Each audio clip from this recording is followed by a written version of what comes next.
c'est un peu anecdotique, mais le début de cette collection est un peu hasardeux. Donc, un jour, il me semble que c'était en 2016, je reçois un mail d'une intervenante sociale qui me contacte en sachant que je porte attention à la valorisation de la parole de jeunes migrants et que dans le cadre d'une revue que je coordonne qui s'appelle Jeunes mineurs en mobilité, on a une section, une rubrique permanente qui s'appelle Parole de jeunes, dans laquelle de jeunes migrants nous envoient des textes qu'ils souhaitent partager.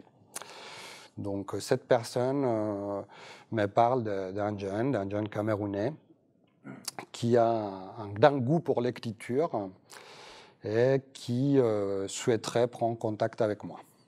Donc, je prends contact avec ce jeune qui s'appelle Stéphane et je découvre dans notre premier échange que, contrairement à ce que j'ai pensé, ce n'est pas un petit texte qu'il souhaite publier dans notre revue, c'est plutôt un livre qu'il souhaite publier.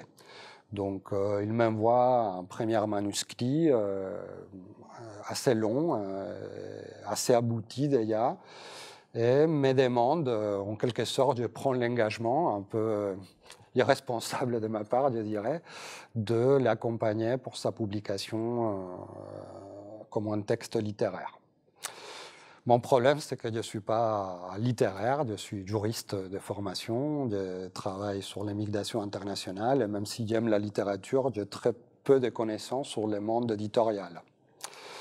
Mais au fur et à mesure, en tâtonnant, en demandant, je rentre en contact avec deux personnes. Donc, Marie Connet, écrivaine qui est basée à Bayonne, qui collabore dans pas mal de projets avec l'Université de Poitiers.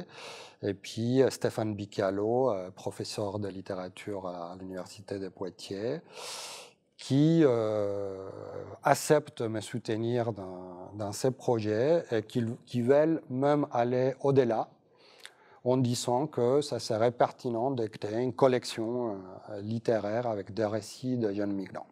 On arrive à avoir un accord avec une maison d'édition, la maison d'édition d'Actes, qui accepte de publier les premiers textes de Stéphane Ngathie, Chez moi ou presque, qui va apparaître juste avant le premier confinement, au mois de mars 2020.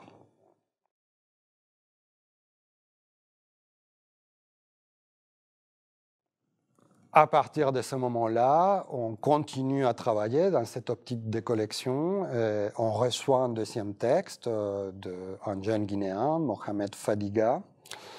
Donc, c'est le numéro 2 que j'ai ici avec moi, intitulé 1 sur 1000, et dans lequel on commence à travailler quasiment en parallèle. Qu'on allait publier le numéro 1, qu'on publie aussi en novembre 2020. Et actuellement, en 2021, on prépare la parution du numéro 3, écrit par un jeune dont son pseudonyme est Luciano Tange, et qui porte aussi sur son expérience migratoire. C'est un jeune qui est basé à San Sébastien, dans les Pays Basques espagnols.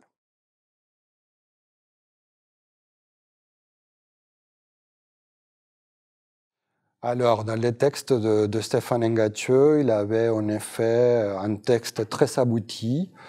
Donc, notre travail en tant que coordinateur de la collection, ça a été de faire quelques suggestions de restructuration du texte, quelques petites modifications, donc un travail d'édition classique. Son texte contient des passages, à mon sens, d'une force littéraire très marquée, avec un regard très introspectif sur ses propres expériences, sur sa place dans le monde, la place de la jeunesse dans le monde.